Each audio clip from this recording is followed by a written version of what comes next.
racun itu, kata Nabi, inqita'a abhari, itu seolah-olah memutus urat nadiku. Ya, jadi racun yang dimakan Nabi ketika datang ke Khaybar.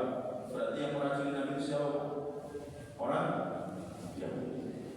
Makanya kalau kita melihat kaum muslimin di Palestina di pantai begitu, itu bagi orang yang itu biasa. Orang Nabi saja dibunuh, Pak. Nabi yang dibunuh sama mereka. Apalagi cuma kaum muslim. Nah, Nabi diracun. Jadi beliau itu sakit itu lebih karena racun yang beliau makan di saat Khaybar. Kemudian setelah itu Nabi menutupkan selimutnya ke wajahnya. Kemudian tidak lama dari itu beliau membuka selimut tersebut. Wa kana hadza akhiru ma takallama wa awsa bihi nas. Setelah itu beliau berwasiat kepada sahabat-sahabat, laknatullah al-yahud wa nasara. Allah melaknat orang Yahudi dan orang Nasrani. Ittakhadhu qubur anbiya'ihim masajid. Mereka telah menjadikan kuburan-kuburan nabi-nabi mereka seperti masjid. Hati-hati. Nabi mengingatkan lagi di awal seminggu sebelum beliau meninggal dunia, beliau berwasiat akan hal ini. Terakhir, Pak, sebelum beliau menghembuskan nafas terakhir beliau berwasiat akan hal ini. Allah melaknat orang Yahudi, orang Nasrani yang telah menjadikan kuburan-kuburan nabi-nabi mereka seperti masjid. Jadi Bapak Ibu sekalian, saya ajak Bapak Ibu untuk berpikir sejenak terkait kesyirikan yang ada di Mekah saat itu. Jadi orang-orang Mekah, orang-orang kafir Quraisy saat itu beriman kepada Allah. Abu Jahal itu kalau bersumpah Allah juga demi Allah. Jadi kalau ditanya mereka itu beriman kepada Allah, mereka beriman. Wala in sa'altahu man khalaqas samawati wal ardh was-samara syamsa wal qamar. Ketika mereka ditanya siapa yang menciptakan langit dan bumi, siapa yang menundukkan bulan dan bintang, mereka orang-orang Mekah menjawab Allah. Kemudian mereka ditanya lagi, kenapa kalian hadirkan patung-patung itu? Bukankah kalian menyembah mereka? Jawaban mereka apa? Mana buruhum, kami tidak menyembah mereka. Kami hanya menjadikan patung-patung itu sebagai perantara kami untuk mendekatkan diri kepada Allah. Nah sekarang Pak, yang dipesankan Nabi adalah kuburan. Orang datang ke kuburan itu apa?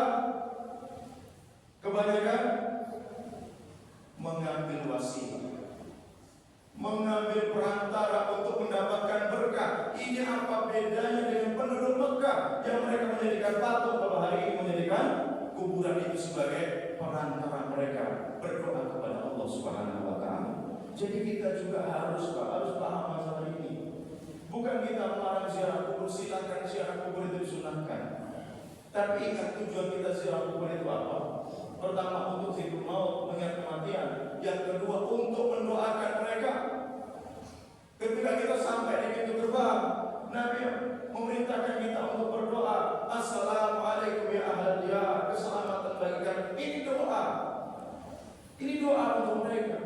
Jadi silahkan sempatkan waktu antum untuk datang ke kuburan. Kalau ada keluarga bapak ibu kita meninggal, sempatkan untuk ziarah. Doa kita bermanfaat untuk mereka. Bukan kita minta doa sama mereka, itu salah. Karena kalau ditanya apakah kalian menyembah kuburan, mereka enggak. Pasti kami enggak menyembah kuburan. Tapi kenapa kalian sampai 52 kuburan kalian ziarahi?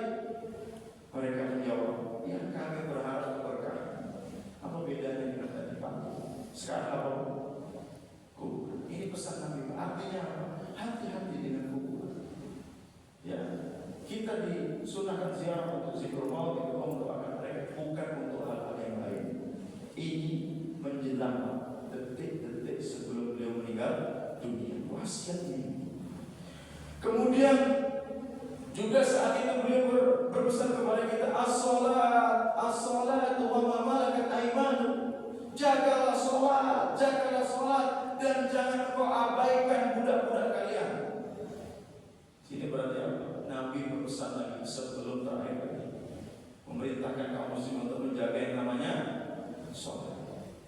Karena pertama kali akan dihisab Allah nanti sholat. Dan yang kedua, budak-budak yang kalian miliki. Kalau hari ini orang-orang yang kita tanggung itu jangan kita abaikan hak mereka. Ya, kita penuhi hak mereka. Jangan sampai kita zalim kepada mereka. Nah, terakhir ketika ikhtilaf tadi sakaratul maut. Jadi saat itu terasalah beliau ya, dalam posisi sakarat itu, maka beliau minta disandarkan tubuhnya kepada Ibunda Aisyah radhiyallahu anha. Mungkin ada yang bertanya, kenapa Nabi memilih di rumahnya Ibunda Aisyah bukan di rumah istri yang lain?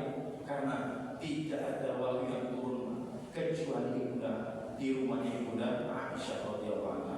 Jadi wahyu itu tidak akan turun kecuali Nabi di rumahnya Ibunda Aisyah radhiyallahu anha. Jadi saat itu Nabi disandarkan ke tubuhnya Ibunda Aisyah radhiyallahu anha. Ibunda Aisyah berkata, "Inna min ni'amillahi 'alayya anna Rasulullah tuwfiya fi baiti wa fi yaumi wa baina sahri wa nahri." Di antara nikmat-nikmat Allah yang Allah berikan kepadaku, Rasulullah meninggal di rumahku pada hari bersamaku, pada paru-paruku dan tenggorokanku. Itu kemuliaan yang didapat oleh Ibunda Aisyah radhiyallahu anha karena Nabi meninggal di pangkuan beliau. Wa anna Allah jama'a baina riki wa rikahu inda mauti, dan Allah Subhanahu wa taala menjadikan ludahku dengan ludah beliau menjadi satu ketika meninggal dunia. Ini dikisahkan. Jadi saat itu Abdurrahman itu siapa? Saudara kandungnya Aisyah radhiyallahu anha, itu putranya sahabat Abu Bakar. Jadi Abdurrahman ini datang, ya, membawa siwak. Di tangannya itu ada siwak. Dan Nabi saat itu masih bersandar kepada Ibunda Aisyah radhiyallahu anha. Nah, tiba-tiba Nabi itu melihat tangannya Abdurrahman tadi memegang siwak tadi. Kemudian Ibunda Aisyah mengatakan, "Ya Rasulullah, engkau mau itu?" Nah, Rasulullah memberikan isyarat. Ini diambil oleh Ibunda Aisyah. Setelah diambil, ternyata siwak ini kan keras. Kemudian, "Ya Rasulullah, saya lakukan dulu." Maka digigit-gigitlah sama Ibunda Aisyah radhiyallahu anha. Nah, kemudian setelah digigit, kemudian dikasihkan kepada Nabi. Saat itu ya, dikatakan ya, ka'asana makana mustamil mubala yadai rabbatan fiha ma. Saat itu saya melihat Nabi bersiwak itu dengan sangat sempurna, betul-betul.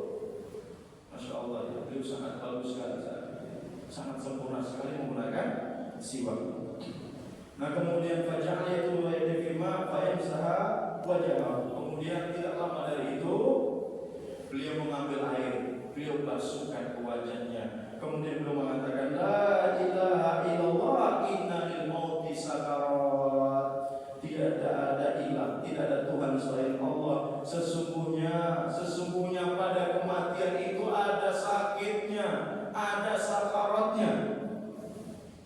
Kalau dalam riwayat yang lain, Pak, itu beliau menjelaskan apa? Untuk Nabi saja sakaratnya berat, apalagi dengan umatnya. Beliau meminta kepada Allah untuk meringankan sakarat-sakarat umatnya saja. Ini dalam penjelasan, tapi di sini tidak dijelaskan itu ya. Jadi saat Nabi merasakan rasa sakaratul maut yang luar biasa, dan itu terjadi pada beliau ya. Jadi jangan sampai berpikir kalau Nabi itu tidak ada sakaratul maut. Kemudian tidak berapa lama dari beliau bersiwak, rafa'a yadahu aw usbahu, beliau mengangkat tangannya. Ada penjelasan mengangkat jari. Kemudian mengarahkan pandangannya ke atap. Kemudian bibirnya bergerak. Kemudian saat itu berbisik kepada Ibunda Aisyah radhiyallahu anha, wa huwa yaqul ma'al ladzina an'amta 'alaihim minan nabiyyin was-siddiqin wasyuhada'i was-shalihin, Allahumma firli warhamni wa alhiqni bi rafiqil a'la, Allahumma rafiqul a'la. Bersama orang-orang yang memberi nikmat dari para nabi, orang-orang siddiq, para syuhada, dan orang-orang saleh. Ya Allah, ampunilah diriku. Ya Allah, rahmatilah diriku dan pertemukan aku dengan kekasih yang maha tinggi. Ya Allah, pertemukan aku dengan kekasih yang tinggi. Setelah itu beliau meninggal dunia. Insyaallah. Ya, jadi ini peristiwa ya, kisah-kisah beliau di saat akan meninggal dunia.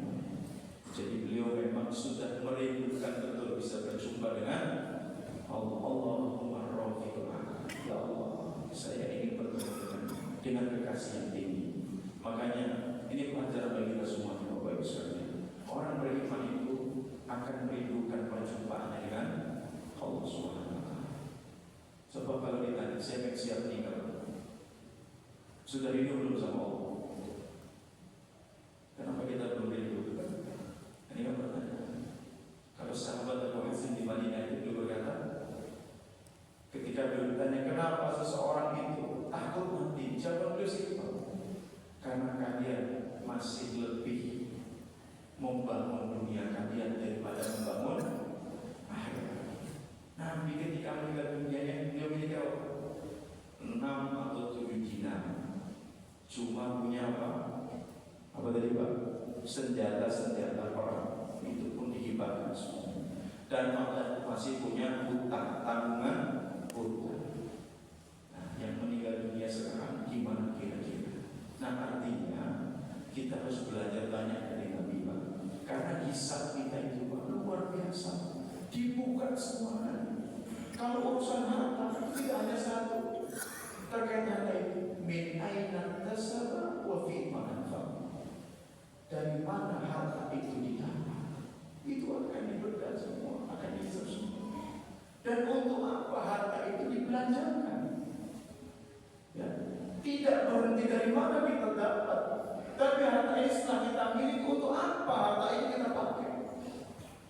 Kalau kita punya kendaraan cuma nongkrong saja di garasi, berat itu. Bertanggung jawab di hadapan Allah. Tapi kalau antum keluarkan aja tentang yuk kita kajian